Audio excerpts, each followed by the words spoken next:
Olá, esse é o programa Sala de Visitas. Meu nome é Fernando Estima e hoje a gente vai falar sobre condicionamento físico. Eu estou aqui hoje com o Rômulo Nascimento, nosso convidado. Obrigado, Rômulo, pela sua participação. O Rômulo é formado em Educação Física, pós-graduado em Treinamento Desportivo. Já foi atleta de natação, com 26 anos, atualmente é professor da Academia Bodytech e personal trainer. É isso. Obrigado, Rômulo, pela sua presença. Eu gostaria de começar com você perguntando qual que é a importância da atividade física na vida de uma pessoa. A importância é ele estar participando de uma atividade física para estar prevenindo doenças, né? Como, por exemplo, diabetes, osteoporose, esses casos de doenças mais que vêm crônicas, assim, né? Até para o bem-estar, para a pessoa se sentir melhor, né? Isso. E qual é o primeiro passo? A pessoa resolveu iniciar hoje uma atividade física. O que ela deve começar fazendo?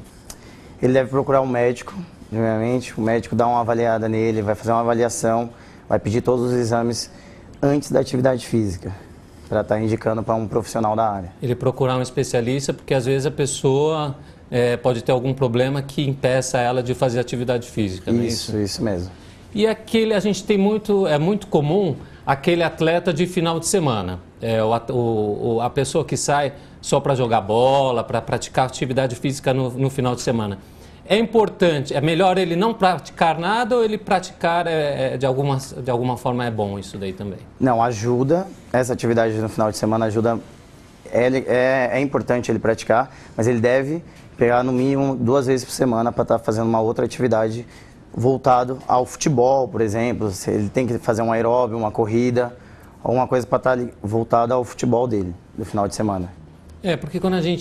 Porque qualquer atividade física, ele vai ter algum ganho, algum resultado, né? Mesmo que seja no final de semana, ele não pode fazer uma coisa muito, deixar para no final de semana ele correr 20 quilômetros, ele não está acostumado a correr, né? Praticar corrida. Tem que ter um treinamento, na verdade. Tem que ter um treinamento, né? Tem que ir aos poucos, né? Isso, aos poucos. É muito comum a gente sair, a gente nunca ter treinado e a gente começar a primeira vez já comprar um tênis novo e querer fazer 10 quilômetros quando nunca fez nenhuma atividade física, né? Isso não é adequado. Não, né? É o mais correto. Tem que começar aos poucos, fazer um progressivo, indo aos poucos, devagarzinho. E para aquela pessoa que quer perder peso, o que é o ideal que ele comece?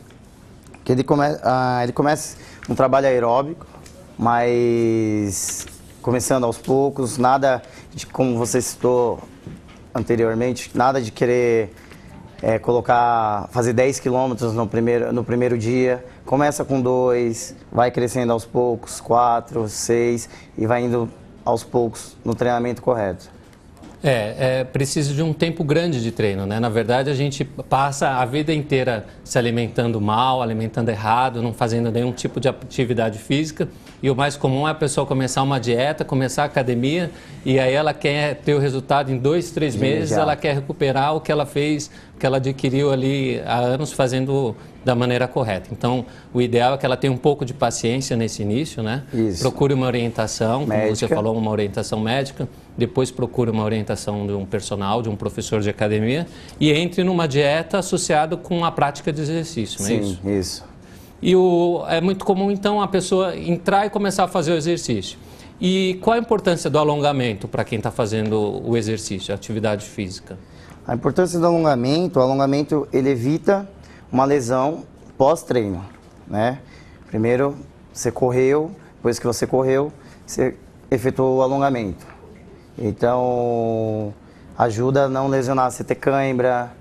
Então, o alongamento é melhor que ele seja feito antes do treino? Não, depois do treino. Depois do treino. Isso. Se faz alongamento também antes do treino ou antes do treino é melhor o aquecimento? Melhor aquecimento, isso.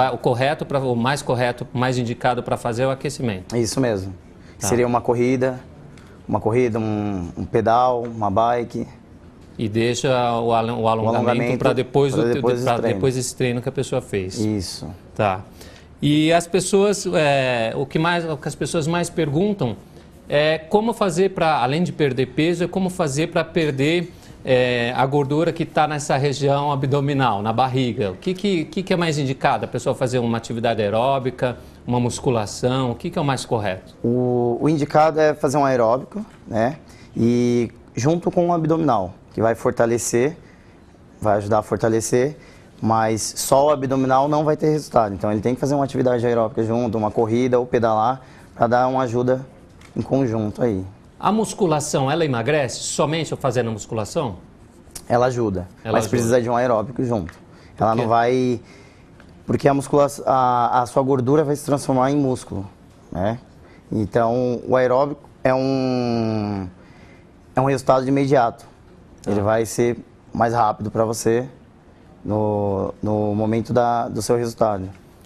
E em relação, algumas pessoas acreditam que quanto maior o suor, maior o emagrecimento. Então tem aquele pessoal que vai treinar, quando eles vão fazer uma corrida, eles procuram treinar no sol, colocar um agasalho, colocar uma roupa para poder suar mais. É verdade que quanto maior o suor, maior o emagrecimento? Não existe isso, porque se fosse para acontecer isso, as pessoas iriam correr meio-dia, 1h da tarde, que eles iam transpirar muito, né, nesse horário.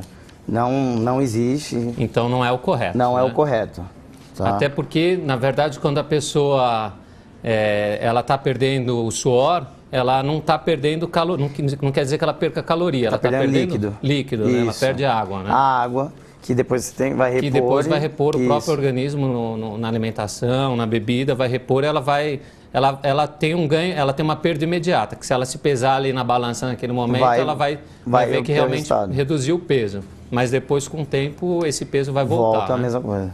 E em jejum, as pessoas também perguntam se em jejum pode se treinar. É correto treinar em jejum? Não é correto. Tem que comer alguma coisa, tem que se alimentar.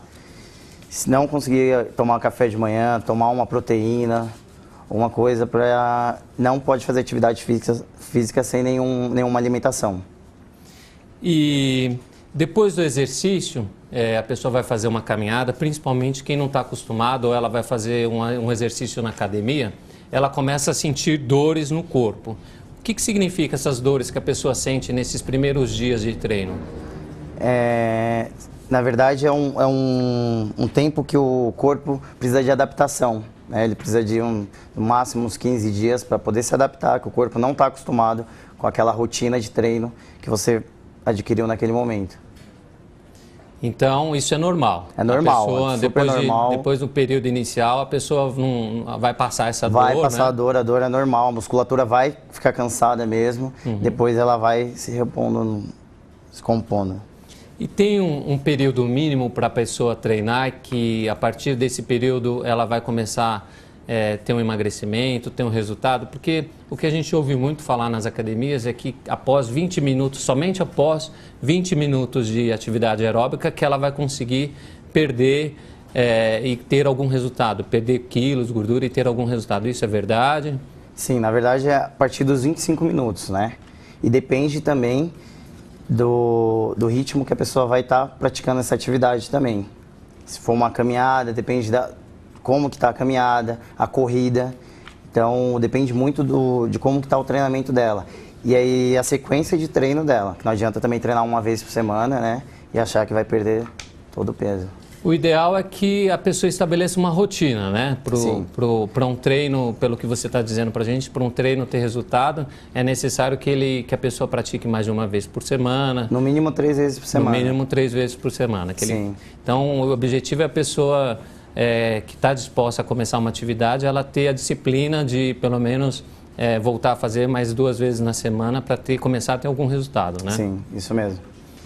E para malhação, para aquela pessoa que já está em treinamento hoje, para a malhação fazer efeito, é preciso sempre ele estar trocando de treino, ou um mesmo treino seguido também vai dar resultado? O que é o ideal? O ideal é ele sempre tá fazendo essa troca no treino, né? Ele tem que estar dando uma reformulada no treino, tudo, refazendo o treino. Tem algum período assim que seja o ideal? Depende também do nível da pessoa. Se já faz muitos anos que ela já treina, a cada um mês você vai trocando o treino. Porque tem vários tipos de treino, né? Tem um treino para quem quer perder gordura, para quem quer ganhar músculo, que quer ganhar massa, né?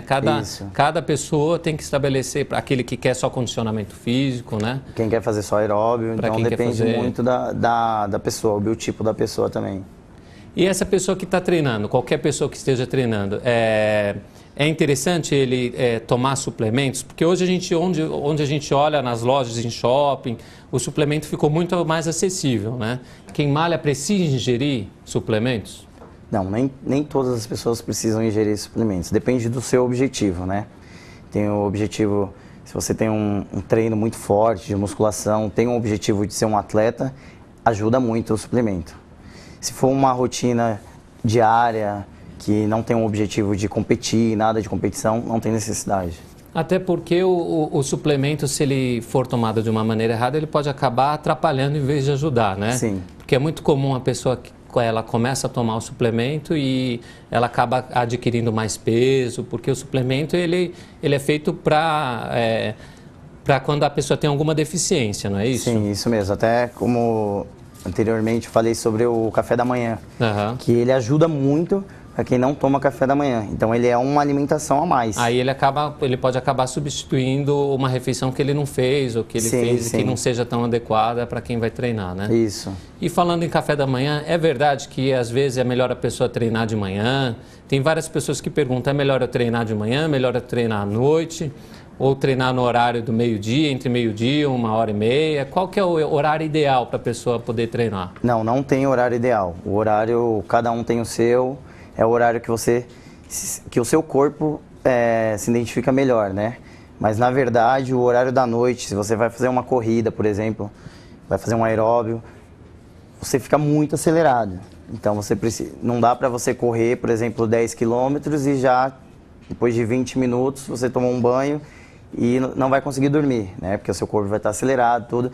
Então o ideal mesmo, a gente sempre fala, vou correr melhor de manhã, por causa da temperatura também, já ajuda bastante, mas não tem um horário definido não, um horário ideal. Ainda nesse tema, Rômulo, qual que é o horário mais correto para a pessoa treinar depois que ela se alimentou? Então vamos supor que a pessoa tenha almoçado e ela pretende fazer um treinamento em seguida. Tem um horário que é melhor ela esperar? Qual que é o ideal para que ela faça? Então depende da alimentação da pessoa, né? Depende muito da refeição que ela fez. Se for um treino também, um aeróbio. O ideal, se for uma alimentação muito pesada, depois de 3 horas. É o indicado, né? Que a pessoa já Depende muito da refeição que ela teve. Isso. Se a pessoa comer uma feijoada, aí ela vai ter que esperar um tempo maior para o organismo se acostumar, diferente dela ter comido um lanche e ter comido uma salada na hora do almoço. Não é isso? Tem que esperar um tempo bem maior. E também importando muito o que ele vai treinar depois. Se ele vai fazer uma corrida, uma natação, por exemplo, tudo isso. Isso também na verdade, não é nem indicado uma feijoada também se você for nadar, né? Para nenhuma atividade, né? Eu acho que a feijoada não é uma boa opção aí na hora, se é para a pessoa que treina após o horário do almoço, né? Uhum. A pessoa que tem o objetivo de emagrecer num curto período de tempo, então isso é muito comum. O que ela deve praticar primeiro? O que ela deve fazer? O mais indicado é a corrida ou a bike, né? Ajudar a pedalar, que é um aeróbico, que ela tem que procurar mesmo, ou uma natação, depende muito de como que ela quer, se ela tem algum problema também. Atividade de maior impacto, então. Isso, se ela tiver algum problema, vai no joelho, por exemplo, a corrida não é indicada para ela. Uhum. Ela tem que estar fazendo uma natação. Ou uma natação, uma bicicleta, tem menos impacto. Isso, que tenha menos impacto para ela. Uma hidroginástica, dependendo do ritmo que ela está ali.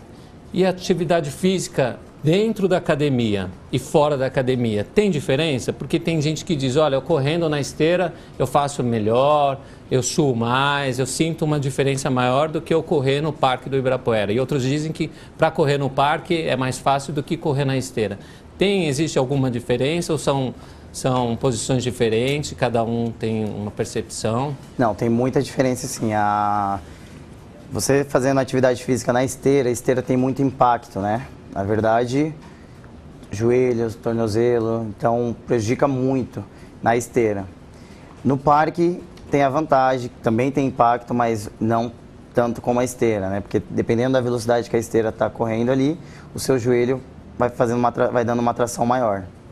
Tá? Então, em algumas situações, acho que tem que adotar os dois, né? Porque em São Paulo é uma cidade que o tempo nem sempre é estável, uma hora está sol, outra hora está chuva, então é ideal que a pessoa também entre numa academia para que ela possa praticar atividade Sim, o ideal da física. academia é porque já, na verdade, é um pacote completo, né? Tem a musculação, tem a corrida, tem a bike ali, e tem o alongamento dentro da academia. Tem os profissionais para dar orientação, Sim. né? Que eu acho que isso é muito importante. Porque no parque tem muita gente que corre, sim, é muito bom pelo ar, pela natureza, mas tem muita gente que corre errado, né? Postura, então prejudica muito essa parte. Muito bem. E para o idoso, né? Vamos falar um pouco aqui do idoso. O idoso, ele pode começar a praticar uma atividade física? Existem vários tipos de pessoas que não fazem, mas para aquele que está interessado em começar hoje, o que ele deve fazer? O idoso pode praticar? Ele pode, não só como ele deve praticar, né? Ele pode começar com uma caminhada, um alongamento, dependendo da idade, né? Então, tudo depende muito dos problemas, dos problemas que o idoso também tem, né? Ele vem às vezes com problema no joelho, um problema na coluna. Problema de postura, respiração. Então, né? tem tudo isso. Ele tem que ver o problema dele, fazer uma hidroginástica que ajuda muito, uma caminhada. Então, tem todos esses benefícios dele. E a criança? O pai que está com os filhos dando trabalho lá em casa, então ele não vê a hora de colocar os meninos na academia. O que é o ideal para começar, para uma criança começar numa atividade esportiva? Hoje em dia a academia ele tem um trabalho de brinquedoteca, né? A brinquedoteca eles trabalham coordenação motora da criança. Então tem futebol, tem o vôlei, tem o basquete, que tudo queimada, tudo vai estar trabalhando na coordenação motora da criança. Depois desse pacote de atividades deles, eles entram na natação, jogam basquete. Então a criança vai cansar a musculatura dela, que também vai ajudar no final da tarde, da noite,